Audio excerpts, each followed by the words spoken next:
Coisa maravilhosa, né, amados irmãos? Que privilégio, né?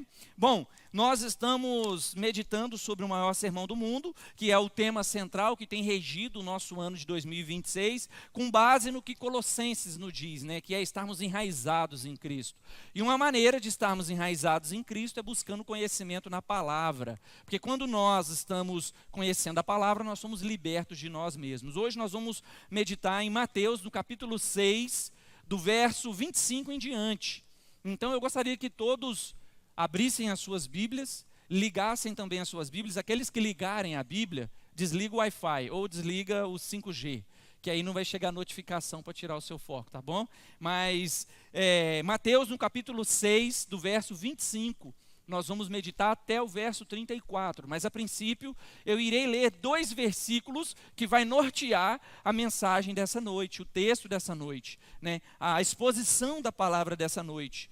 E o primeiro deles que eu vou ler é o verso 25, depois eu vou saltar, vou para o verso 33, para que vocês possam estar acompanhando juntamente comigo. O tema da mensagem dessa noite diz que viva leve, priorize o reino de Deus. O tema central que eu quero trazer, diante de um mundo onde nós vivemos tão sobrecarregados, cheios de preocupações, cheios de aflições, a gente já acorda acelerado, a gente já acorda em cima do horário para levar a criança na escola ou já ir direto para o trabalho. E aí o trânsito, às vezes, quando você não espera ter trânsito, o trânsito acontece. Essa semana mesmo, um dia da semana, acho que foi terça-feira eu tenho reunião com a igreja americana, e a manhã inteira, e logo terça-feira, estava um trânsito terrível, não sei o que aconteceu. Normalmente, da minha casa aqui, eu gasto 7 minutos. Nesse dia, foram 20 minutos para chegar até a igreja, que para mim foi muito, né? Mas para alguns irmãos aqui, que moram a 1 hora da nossa igreja. Mas, ou seja, a gente já levanta com a expectativa do que vai acontecer naquele dia, né?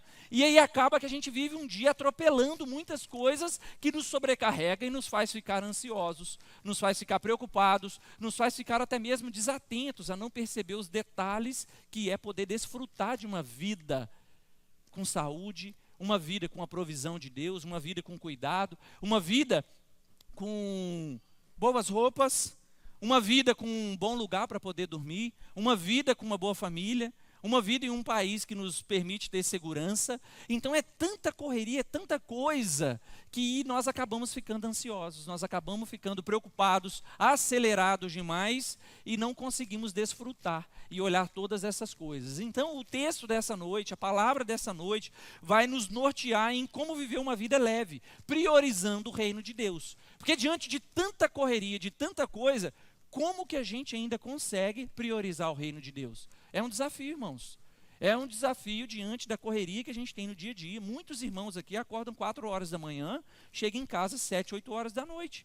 Como que diante dessa correria a gente vai conseguir ainda tirar um tempo para priorizar o reino de Deus?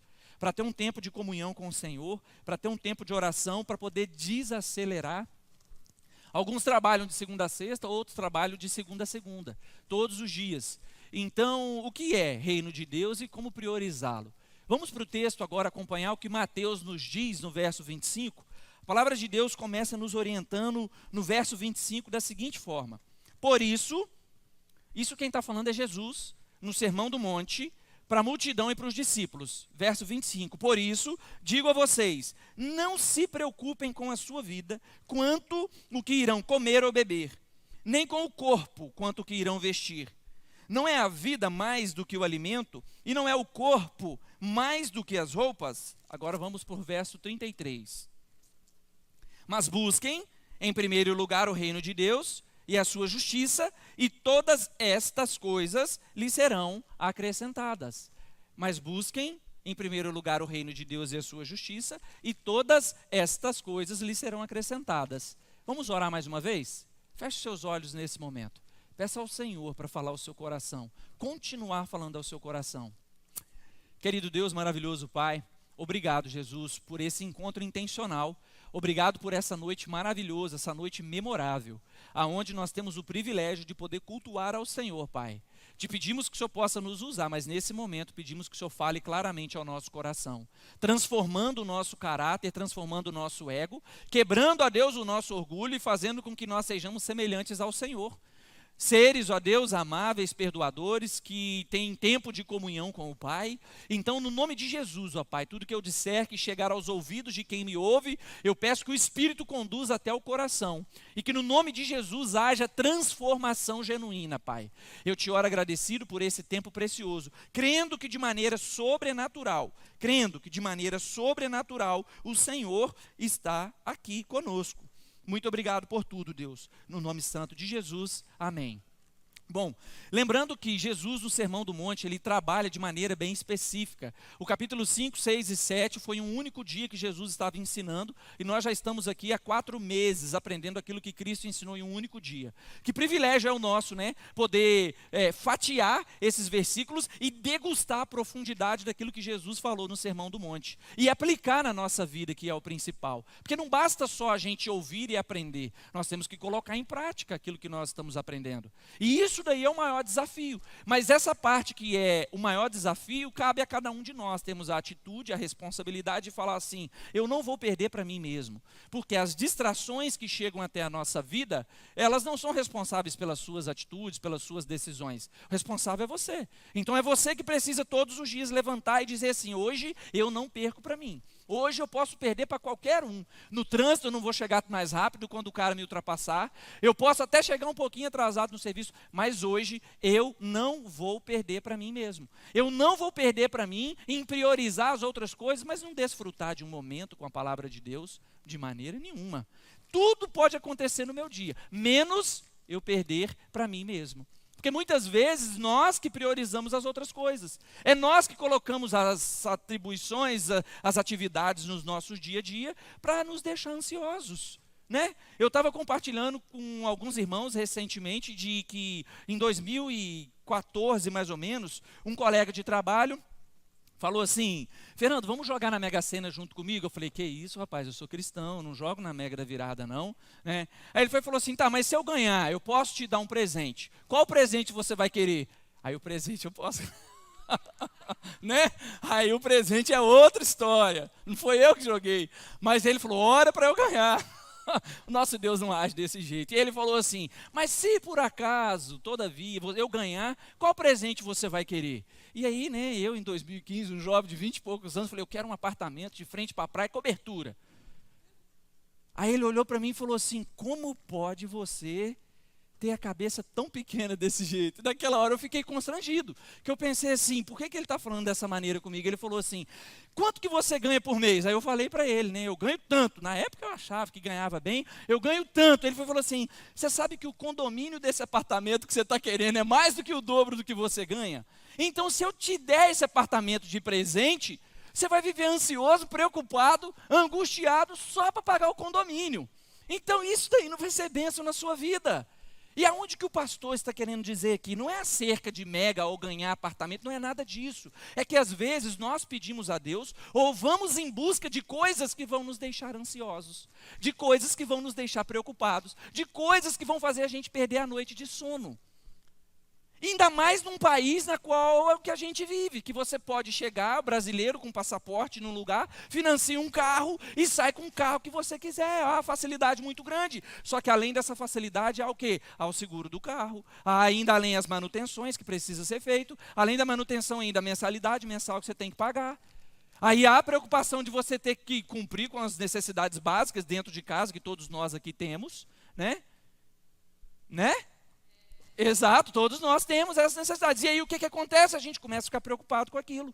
A gente começa a falar assim, meu Deus, e agora como é que eu vou fazer? Eu preciso de mais trabalho, eu preciso ter um trabalho maior. Aí o que acontece?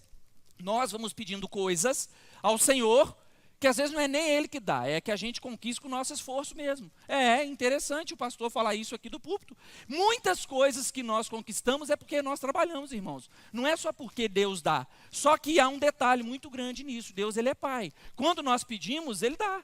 Ele pode nos proporcionar. A palavra de Deus nos diz assim, pedis e não recebeis. E qual que é a resposta que o mesmo texto nos dá? Porque pedis mal. Aí lá em João ele complementa dizendo assim, tudo que pedirem em meu nome eu vos darei, mas para a glória de meu Pai, para a glória de meu Pai. Não há problema algum você pedir uma casa própria, não há problema algum você pedir nada disso. Mas qual a preocupação que isso vai te trazer daqui um dia, daqui um mês, daqui um ano, daqui 10 anos? Muitos pedem filhos. Senhor, meu sonho é ter um filho. Ok, o Senhor proporciona a oportunidade de ter ali o filho. Mas depois que o filho nasce, não tem tempo com a criança. Não desfruta. Não vive o momento de caminhar junto com a criança, de sentar. Acha que a criança é o quê? Uma dificuldade. Pois é, exatamente assim que acontece. Outros pedem um marido. E quando vem o marido que se casa, no período do namoro está tudo bem, mas depois que o relacionamento ganha uma certa quantidade de anos, que cai na normalidade, aquilo começa a deixar a pessoa ansiosa. Será que foi isso mesmo? Será que não sei o quê? Ai meu Deus, o quê? Normalmente é assim que acontece. Porque nós, seres humanos, nós cobiçamos as coisas, somos atraídos por aquilo que queremos, mas quando conseguimos aquilo que queremos, percebemos que não é o suficiente. Vocês sabem por que não é o suficiente? Porque a única coisa que é suficiente na nossa vida é Jesus, é o reino de Deus. Jesus, quando ele vem, ele então inicia o reinado dele aqui nessa terra e diz para todos, para que nós possamos ser o quê? Servos desse reino. Mas nós buscamos as coisas e não priorizamos o reino. Não há problema algum você ter o filho, você ter o marido ou a mulher, você ter uma casa própria, você ter o carro, não há problema algum. Desde que essas coisas não roubem o seu tempo de priorizar o reino de Deus. Quem está compreendendo o que o pastor está dizendo? Está fazendo sentido para vocês que Deus nos trouxe aqui nessa noite para dizer assim, podem pedir, vocês podem desfrutar dessa terra que emana leite e mel, não há problema algum. Só que esse desfrutar não pode te deixar ansioso ao ponto de não priorizar Cristo, de não ter um tempo de devocional. Eu já falei isso aqui uma vez que o irmão me procurou e falou assim, pastor, eu quero muito conhecer mais a Deus, quero muito mesmo, mas eu não gosto de ler a Bíblia. Eu falei, mas que pena, meu irmão, porque Deus decidiu se revelar através de um livro. Não tem outra alternativa, a gente tem que investir tempo de dedicação. Tudo que nós vamos fazer, nós temos que dedicar tempo. Um exemplo disso daqui, prático, que é bem simplório que eu vou dizer aqui agora, né? O Xande está aí me ouvindo? Xande, qual é a dificuldade de você puxar uma tomada daí e instalar uma lâmpada aqui no altar? Com quanto tempo em média você gasta para fazer isso?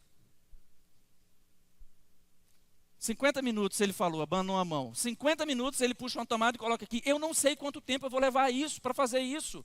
Eu nem sei fazer isso. Só que o Xande tem 20 anos que trabalha com a parte elétrica, ele investiu tempo de estudo, ele investiu tempo de dedicação, então ele bate o olho, ele já consegue absorver. Pastor, qual a relação disso com o reino de Deus? Como que eu ouço a voz do Senhor? Quando eu tenho o hábito da leitura, quando eu estudo, quando eu oro, quando eu tenho relacionamento. Então, quando Deus fala comigo, eu sei que é a voz de Deus me direcionando. Na tomada de decisão para um casamento, na tomada de decisão para ter um filho, na tomada de decisão para comprar uma casa.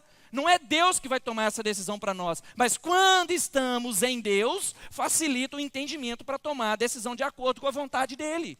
1 João no capítulo 5 diz que quando nós estamos em Cristo, nós estamos no amor dEle, nós fazemos a vontade dEle, nós amamos como Ele nos amou. É a consequência, as nossas decisões. Isso que o texto está nos dizendo sobre priorizar o reino de Deus. Não fique ansioso. Não fique ansioso porque você fez uma publicação na rede social e só a sua esposa curtiu.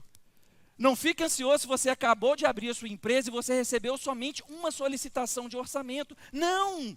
Vai chegar um momento, se você quer trabalhar com rede social, se é propósito de Deus, você glorificar a Deus com esse trabalho, Ele vai te honrar e as coisas vão ser os likes é a consequência, os clientes é a consequência de tudo isso. Mas nós precisamos entender o que é reino de Deus. E para isso nós vamos hoje meditar um pouco mais profundamente. Então no verso 25 ele diz assim, não ande ansioso com coisa alguma, com o que comer, com o que beber, com o que vestir, que é o que mais nos preocupa. A gente tem uma camisa bonita, uma calça para vir na igreja, né?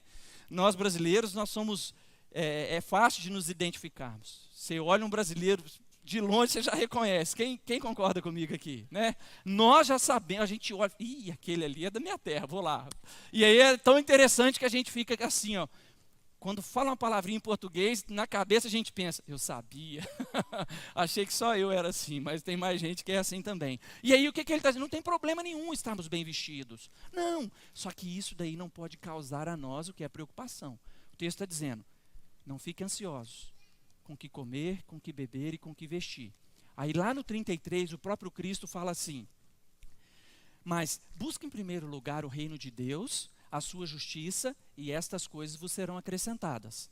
Bom, o verso 25 e o verso 33, eu já fiz o resumo da mensagem de hoje. Eu poderia encerrar aqui, que já deu entendimento para os irmãos. Só que há um hiato entre esses dois versículos, onde Jesus, ele trabalha confirmando tudo isso que ele está fazendo. Tudo isso que ele está falando. É como se ele estivesse fazendo uma petição e pegado aqui informações para endossar aquilo que ele falou. Ou seja, para convencer-nos, para falar assim para nós, ó, perceba, eu quero convencer vocês disso que eu estou dizendo. Então, para isso, eu preciso que vocês acompanhem comigo o verso 26. E aí vocês vão estar lendo junto comigo do 26 ao 32, que diz assim, ó. Observem as aves do céu, que não semeiam, não colhem, nem ajuntam em celeiros. No entanto, o Pai de vocês que estás no céu as sustenta. Será que vocês não valem muito mais do que as aves do céu? Detalhe, a Bíblia fala que nós fomos criados à imagem e semelhança de Deus. Lá no Gênesis, quando o texto diz, façamos o homem, é no plural.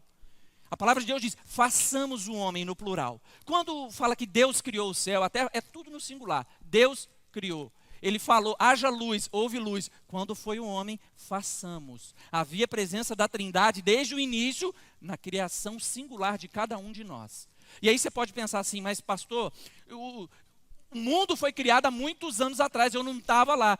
Nós estamos presos no Cronos, no tempo, que por sinal está passando e daqui a pouco eu concluo a pregação. O nosso Deus, ele é atemporal, ele está além do tempo. A criação está acontecendo nesse exato momento. E o fim da história também, porque ele é o dono do tempo. Então ali, quando ele fala, façamos o homem, e sopra o ruá, no hebraico, ruá, o espírito, o fôlego de vida dentro de nós, nós somos então imagem e semelhança do Criador.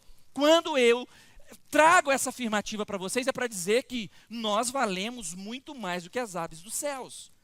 Nós valemos muito mais. E não falta, irmãos. Não faltam. Elas não plantam. Elas não semeiam. Mas todos os dias elas conseguem um alimento para sobreviver. E existe alguém que se veste mais belo do que essas aves? Quem já viu de perto um tucano com as penas toda... Aquela é a coisa mais linda do mundo. Tantas outras aves aí, mas nós somos filhos de Deus. E aí o verso seguinte, verso 27, nos diz assim, quem de vocês, por mais que se preocupe, pode acrescentar um côvado ao cursor da sua vida? Quem? O que é a preocupação, senão aquilo que rouba a nossa paz? O que é a preocupação? Ela quer tirar a nossa sanidade real, racional, de desfrutar da presença de Deus. Porque nenhuma preocupação nossa vai mudar a vontade de Deus. Mas quando estamos em oração, buscando a presença de Deus, nós entendemos a vontade dele para a nossa vida. Então, qual de nós, preocupados, vai poder mudar um côvado? O que é um côvado? Um pedaço a mais, uma cova, 40 centímetros a mais, né? Na sua história. Ninguém, estamos aqui agora, é temporário. Amanhã pode ser que nenhum de nós estejamos aqui. Ou pode ser que todos nós estejamos aqui. E como o apóstolo Paulo fala aos Filipenses, para mim, nenhum nem outro tem problema algum, porque de qualquer maneira eu estarei na presença de Deus. Mas se eu puder escolher, eu prefiro estar na presença. Eu prefiro estar com o Senhor. Mas graças a Deus que eu estou aqui para poder pregar para vocês. Isso é o que o apóstolo Paulo falou. E eu também. Graças a Deus que eu estou aqui para pregar para vocês. E ele está dizendo, a preocupação não pode te levar a lugar nenhum. Ela só tira o seu presente. A ansiedade te deixa preso. A preocupação, a ansiedade te deixa preso no passado, quando você está remoendo o que aconteceu. Ou ela te rouba o seu futuro, não permitindo que você desfrute do presente que Deus te deu. O presente, o agora, o viver agora. E nada disso vai mudar. E o verso 28 ele complementa dizendo, isso é o próprio Cristo falando para nós nessa noite. E por que se preocupam com o que vão se vestir? Observe como crescem os lírios do campo. Eles não trabalham, nem fiam. Eu, porém, afirmo a vocês que nem Salomão, o homem mais rico da história, só o templo de Salomão lá foi não sei quantas toneladas de ouro para poder construir. Um homem que tinha tudo, todas as coisas. Nem Salomão em toda a sua glória. O texto continua dizendo aqui, ó. Eu, porém, afirmo a vocês, 29, que nem Salomão, em toda a sua glória, se vestiu como qualquer um deles. Ora, se Deus veste assim a erva do campo, que hoje existe e amanhã é lançada no forno, não fará muito mais por vocês? E aí, como que ele continua dizendo? Homens de pequena fé. Por que nós queremos acordar ansiosos, trabalhar muito, resolver todos os problemas? Porque nós não temos fé no Deus na qual nós servimos que vai prover. É isso mesmo. Porque nós queremos fazer com os nossos braços, com as nossas mãos. Eu tenho a plena convicção de que eu não estou falando para nenhum preguiçoso aqui que a partir de agora vai ficar esperando chegar. Não, porque o próprio Salomão orienta, tolo, vai aprender com a formiguinha. Trabalha, ajunta em celeiro na época do inverno, ela ter. Não é sobre isso que o pastor está dizendo. Eu tenho plena convicção que os irmãos estão entendendo. Porém, entretanto, todavia, Deus está dizendo, não é só o trabalho. O trabalho é necessário, mas não é só o trabalho. Olha o que ele está dizendo aqui. Olha o que ele acabou de dizer. Homens de pequena fé, Deus não vai fazer muito mais por vocês? Aí o verso 31, ele entra fazendo uma transição extraordinária que diz assim: portanto, não se preocupem, dizendo, que comeremos, o que beberemos, ou com que nos vestiremos. E agora eu quero fazer uma pergunta, eu quero que os irmãos sejam sinceros para mim. Vou pedir que as irmãs não olhem para o marido, mas qual esposa de marido aqui, que antes de vir para a igreja, olhou com a Adão e falou assim, eu não tenho roupa para ir na igreja hoje? Será que isso só aconteceu lá em casa ou na casa de algum irmão aqui também isso já aconteceu, né? Olha só, não tem uma roupa para eu ir na igreja hoje. Às vezes isso acontece. É porque nós estamos acostumados e sempre, e não há problema, a gente tem uma roupa nova, não tem problema nenhum.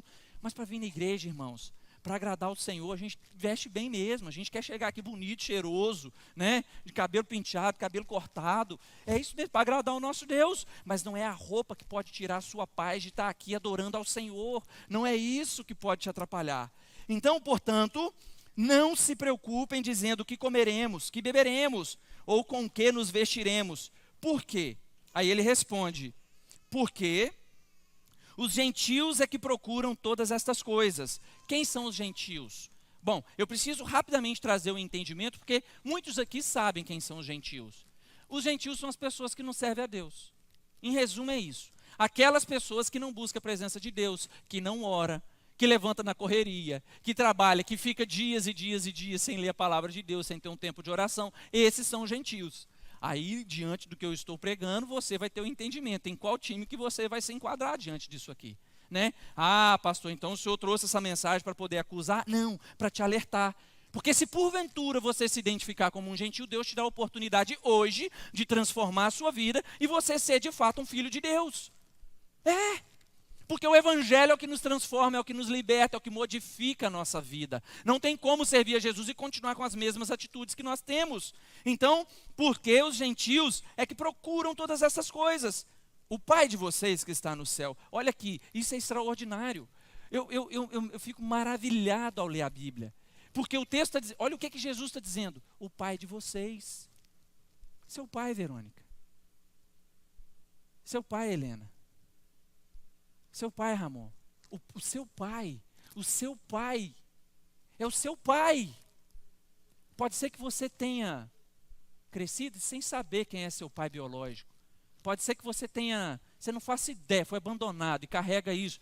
Mas Jesus hoje está te dizendo que o pai dele, o Deus, criador de todas as coisas, que tem o domínio, o controle, o seu pai, ele é o seu pai. Ele te fez filho, ele te deu o privilégio de ser chamado de filho. Então o seu pai, o pai de vocês que está nos céus, sabe que vocês precisam de todas elas. Elas o quê? O que comer, o que beber e o que vestir.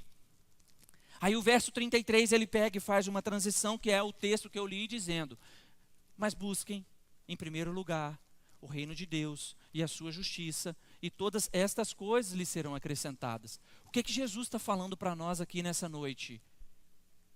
Nós não precisamos desesperar em buscar as coisas materiais dessa vida passageira. Essas coisas vão correr atrás de nós. O salmista diz que as tuas bênçãos me seguirão. Isso é promessa de Deus para nós. Isso é promessa de Deus para a sua vida. O pai, que pai que promete para um filho pão e dá uma pedra? Pai nenhum faz isso. Quando a gente vai abençoar a vida do nosso filho, a gente faz com amor. Nós queremos dar o melhor. Muitos de nós, muitos que estão aqui nessa terra para dar uma vida melhor para o filho. Imagina o nosso Pai que está no céu. Imagina o nosso Deus, Criador de todas as coisas. Ele sabe de tudo que a gente precisa. Ele sabe que a gente precisa pagar o aluguel amanhã. Ele sabe que a gente precisa comer amanhã. Ele sabe que a gente precisa ter uma roupa para vestir. É Ele em quem vai prover. Mas o que ele está dizendo? Busca em primeiro lugar o reino de Deus. E aí eu não quero trazer para vocês aqui esse texto sem fazer uma aplicação ainda um pouco mais profunda. E aí eu mesmo vou fazer uma indagação que todos deveriam fazer. Mas pastor, tá, e aí? E agora, o que eu devo pensar? Porque eu ainda continuo ansioso. O senhor começou falando para viver leve, priorizando o reino de Deus. Como que eu penso? Minha cabeça vem involuntariamente, pastor. Eu fico ansioso involuntariamente. Acontece. Eu não vou pedir para levantar a mão aqui. Quem passou por isso, quem está passando, não vou, para não constranger, mas muitos passam por isso. Mas tem como você vencer todas essas coisas. Porque o Deus na qual nós servimos, Ele diz que eu venci. Eu venci foi por você. Cristo venceu foi por você. Porque às vezes nós não estamos confiando no Pai. E me traz à memória uma história que foi contada que faz alusão de maneira muito clara a isso que nós estamos meditando nessa noite. Estava tendo uma viagem de avião de uma cidade para outra, e aí tinha uma senhora sentada, e do lado tinha um jovenzinho de uns 12 anos de idade, e começou uma turbulência muito grande, todo mundo dentro do avião desesperado, achando que o avião ia cair. E aí caiu até aqueles negócios de oxigênio, e a situação ficou extremamente terrível. E a senhora que estava do lado daquela criança não a conhecia, mas percebeu que aquela criança estava muito tranquila. Percebeu que aquela criança não desesperou em nenhum momento, e aquela mulher estava desesperada, veio até paramédico, o pessoal lá perto dela, e o caos instaurado dentro da... Quem já passou por uma turbulência aqui? Irmãos, se você não passou, glorifica a Deus, porque quem já passou sabe o medo que é. É terrível, é terrível. E aí no meio daquela situação terrível, aquela mulher assim que terminou, olhou para aquela criança de 12 e falou assim, meu filho, por que você não está preocupado? Ele virou para aquela mulher e falou assim, eu sei quem está no controle do avião, é o meu pai. Eu sei que nós vamos chegar no destino final. Nas turbulências da vida, entenda que quem está no controle da sua vida, filho, é o Deus na qual nós servimos. Você precisa pegar essa palavra, cravar dentro do seu coração e todos os dias de manhã acordar acreditando nela. Tendo a convicção de que o seu pai não perdeu o controle. Pode ser que você tenha perdido o controle, mas o Pai que estás nos céus, Ele não perdeu o controle sobre a sua vida. Ele não te abandonou, Ele te vê no secreto. Ele sabe o seu clamor. Ele sabe o que você tem passado. Ele sabe o que tem te deixado ansioso. Pastor, no que pensar? Nos momentos que isso acontecerem. Nos momentos que eu estiver ainda desesperado. Mesmo assim, pastor, existem dias que eu acordo atribulado. Não sei o que acontece. Eu não posso nem começar a dirigir, que eu já cavuco a mão na buzina ali para poder tirar um bocado do meu estresse. O que eu preciso fazer, pastor? O apóstolo Paulo dá certas orientações através do livro de Filipenses, no capítulo 4. Nós vamos meditar do verso 8 em diante. Mas se você fizer a leitura de todo o capítulo 4, vocês vão ver que maravilha que é. Desfrute desse texto quando você tiver um pouco mais de tempo na sua casa. Mas eu quero trazer para os irmãos a partir do verso 6, que a palavra de Deus diz assim. Filipenses, no capítulo 4, do verso 6 em diante, diz, não fiquem preocupados com coisa alguma, mas em tudo seja conhecido diante de Deus os pedidos de vocês, pelas orações e súplicas com ações de graça. Não fiquem preocupados com coisa alguma. Qual é o detalhe que eu quero trazer aqui para os irmãos? Bom, a gente precisa entender por que Paulo escreve isso. Paulo escreveu essa carta aqui quando ele estava preso, aproximadamente 62 depois de Cristo. Quando Paulo escreveu essa carta, ele já tinha se convertido. E aí Mateus, que escreveu o texto que nós estamos meditando sobre o Sermão do Monte, já tinha escrito o Evangelho. Então, muito provavelmente, o apóstolo Paulo pegou esse texto de Mateus para poder ler e tomou conhecimento do que Jesus falou no Sermão do Monte. Tanto é que eu sei disso porque Lucas, no Evangelho de Lucas, também narra esse trecho do Sermão do Monte. E boa parte do que Lucas escreveu foi porque Paulo contou para ele. Lucas foi um discípulo de Paulo, andou junto com Paulo, caminhou em várias situações, em viagens missionárias, estiveram junto orando. Então, quando Lucas escreve, Lucas toma conhecimento através de Paulo, então Paulo toma conhecimento através do que Mateus falou. Então, Paulo sabia que Jesus tinha pregado o texto no Sermão do Monte e fala para o povo de Filipos: não fique preocupado com coisa alguma. Por que aquele povo estava preocupado, pastor Fernando? Eles estavam sofrendo perseguição por conta do Evangelho. Um monte de gente, quando a igreja estava acontecendo na casa, estava sendo morto, perseguido. E aí, quem estava trabalhando, para quem não era cristão, quando eles descobriam que tinha se convertido ao cristianismo, mandava embora. Então tinha um monte deles aqui que estava sem emprego, sem casa, sem lugar para morar. Não tinha um cavalinho para poder caminhar naquela época, não tinha carro, mas eu suponho que tinha cavalo. Não tinha. E aí, diante desse contexto, na região de Filipos, o apóstolo Paulo escreve para aquele povo, lembrando eles do Sermão do Monte, porque pode ser que muitos deles não tiveram acesso ao Sermão do Monte. Então, nessa noite, pode ser que muitos aqui na igreja de Riverview não tenham tido acesso com o Sermão do Monte, nem da igreja de Filipos, e o pastor Fernando está dizendo para vocês o que a Bíblia diz, encorajando a vocês a priorizar o reino de Deus e a confiar no Pai. Está fazendo sentido, irmãos, para vocês? E aí ele complementa no verso 7 dizendo assim: e a paz de Deus, que excede todo entendimento, guardará o coração e a mente de vocês em quem? Em Cristo Jesus. A paz que só Ele pode dar. Vai guardar o quê? A nossa mente. O que nos deixa ansioso e atribulado? Começa na mente, daqui a pouco sente um negócio aqui, um frio na barriga, que a gente não consegue compreender, uma angústia que estava tudo bem, mas começa a não ficar bem, e a gente já começa a sentir mal. Só que o apóstolo Paulo está nos orientando. E não acaba aqui no verso 7. Ele diz que a paz de Deus, que excede todo entendimento, estará conosco. A Bíblia é 100% fiel. Eu acredito em cada coisa que está escrito aqui. O Deus que nós servimos é capaz de transformar essa angústia que você está vivendo. Ele pode fazer isso. Olha o verso 8, quando ele complementa nos dizendo: finalmente, irmãos, por quê?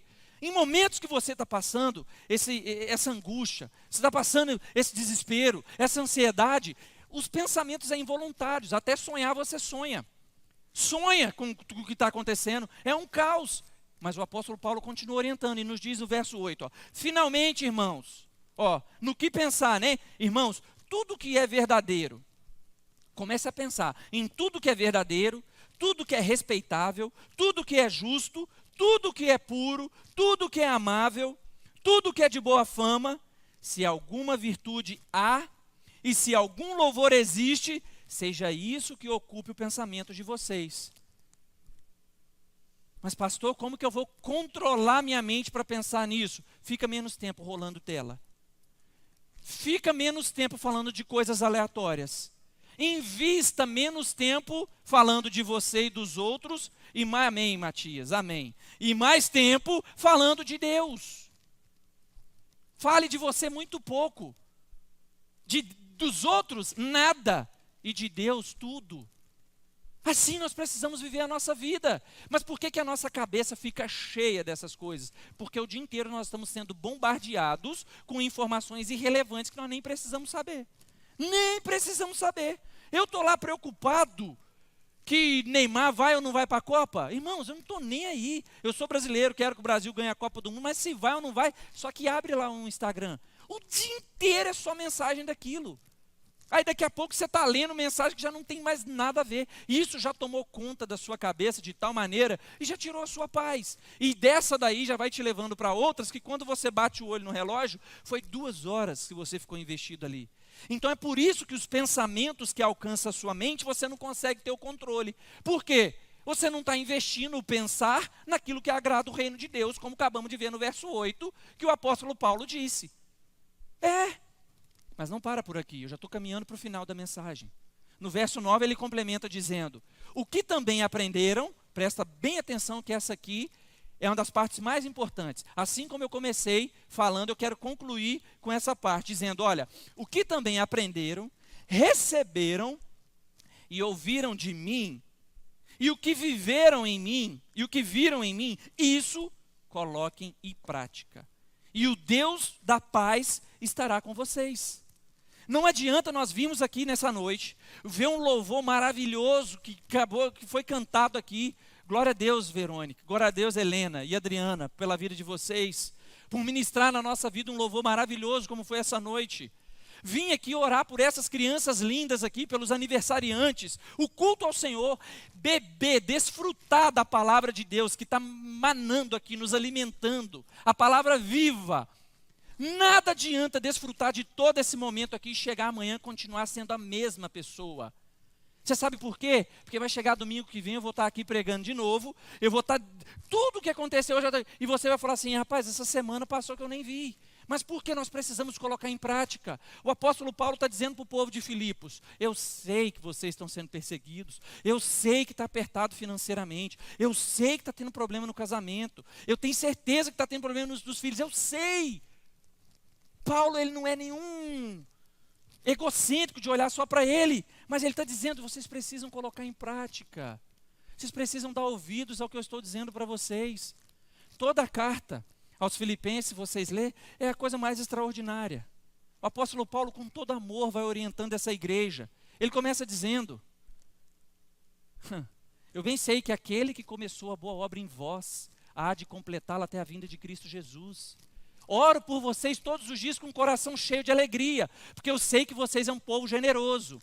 A igreja de Filipos foi a principal igreja que investiu nas viagens missionárias de Paulo, financeiramente falando. Pastor, mas só financeiro não, em oração. Ele direto recebia carta, Paulo, nós estamos orando por você. Paulo, nós estamos pagando um preço pela sua vida, continue avançando, Paulo. Paulo, você está precisando de dinheiro, Paulo? Paulo, você está precisando de alguma coisa? Nós vamos prover para você. E ele com todo amor orienta o povo, ó, vocês estão me abençoando, mas eu preciso ser sincero para vocês. Para de andar ansioso, prioriza o reino de Deus. Coloque em prática isso que eu estou dizendo. Só que eu não posso finalizar essa mensagem espiritualizando tudo. Eu tenho que ser racional. Quando eu tinha 6 anos de idade, eu fui subir num portão na casa do vizinho para brincar com o filho. Os pais saíram para trabalhar e ele trancava o filho dentro de casa para ele poder não sair. Minha rua era uma rua sem saída, tranquilinha. E quando eu fui pular o portão da casa do vizinho, o portão era aquele portão com lança. No Brasil tem umas lanças assim. Quem já viu desse portão lá, né? E aí quando eu fui subir, eu segurei na lança. E na hora que eu fui acabar de pular, a lança quebrou comigo, pum, eu caí e quebrei o braço. Esse braço meu aqui, algumas pessoas que já me viram de camisa e manga curta, esse braço é torto. Eu carrego até hoje, todas as vezes que eu olho para ele, eu lembro desse momento. Quando eu quebrei o braço, eu desesperei, minha mãe desesperou, mas nós fomos de um médico chamado, ortopedista, né, o médico do osso. Quando eu cheguei lá, ele falou, vai ter que amputar o braço. Minha mãe desesperou, ele falou, só tem um médico na capital lá que vai poder fazer essa cirurgia e é caríssimo. Aí minha mãe vende geladeira, vende fogão, vendeu tudo e pagou a cirurgia e graças a Deus o pastor não está pregando assim. Tem os 2 braços aqui, mesmo se fosse assim eu estaria pregando assim para os irmãos. Mas aonde que eu quero chegar? No momento que aconteceu a queda, um ortopedista falou, eu não consigo esse caso, você vai ter que ir num especialista melhor. E aí custou um pouco mais de dinheiro ou mais de tempo para minha mãe. Porque, na verdade, o tempo investido para comprar essas coisas foi que justificou a cirurgia. Foi feita a cirurgia e hoje funciona perfeitamente os 2. A olho nu, se eu não falar, ninguém percebe. Glória a Deus por isso. Por que o pastor está falando sobre ortopedia? Aqui não é uma aula de medicina. É porque a nossa psique, a nossa alma também adoece. E existem profissionais que podem te ajudar com isso. Isso mesmo, existem profissionais que podem te ajudar. A leitura da palavra é fundamental, a oração é fundamental, mas existem determinados níveis e momentos que é necessário você buscar ajuda. É necessário você abrir a boca e falar: pastor, eu estou desesperado, o senhor conhece alguém? Conhece algum profissional? Aí eu, como aquele primeiro ortopedista, eu conheço um que eu vou te direcionar. Mas mesmo assim, o espiritual vai caminhar junto com a capacidade psíquica que Deus deu para pessoas estudarem a alma e nos dar estratégias para superar um momento de ansiedade. Isso faz sentido, irmãos?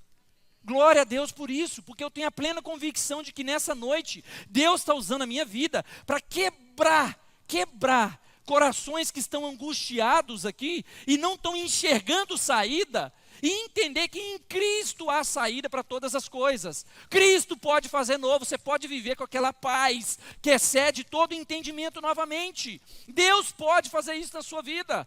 Basta você pedir da maneira correta. Mas o que Ele está dizendo para você? Tenha tempo de comunhão comigo, filho.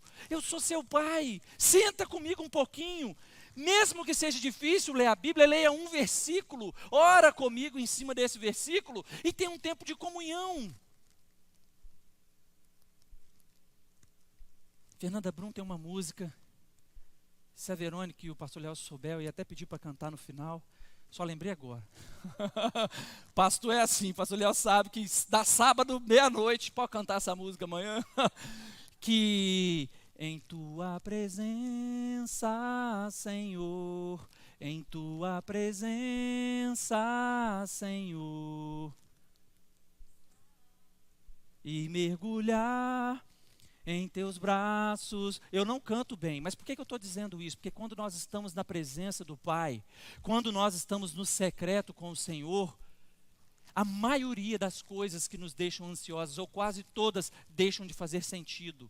Porque quando o nosso coração está no Pai, priorizando o reino dEle, de intimidade, de relacionamento, de comunhão, a maioria das coisas desse mundo que tira o nosso foco de Cristo deixa de fazer sentido.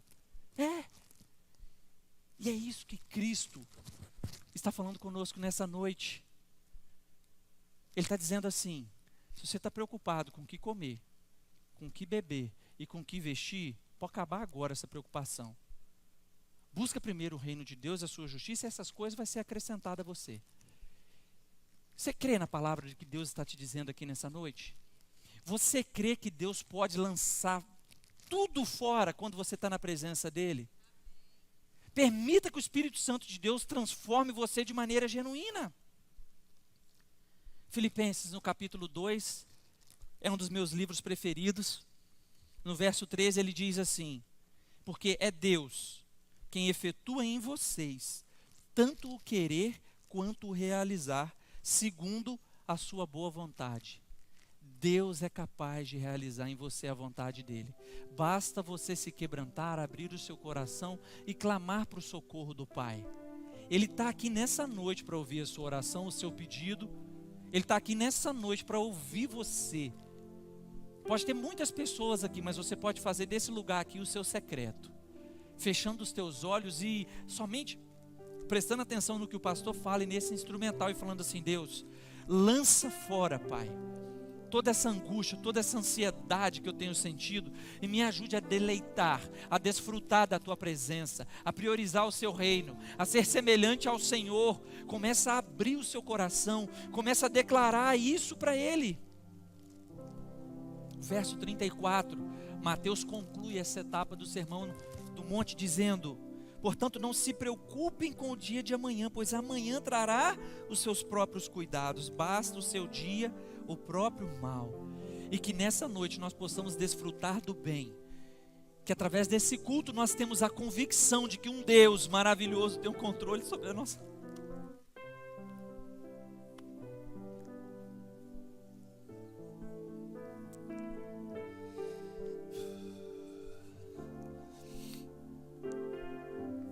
Obrigado, Jesus, porque eu posso te chamar de Pai.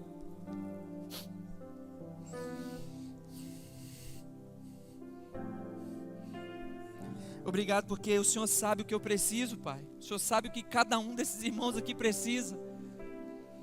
O Senhor pode suprir a necessidade de cada um desses irmãos que aqui estão.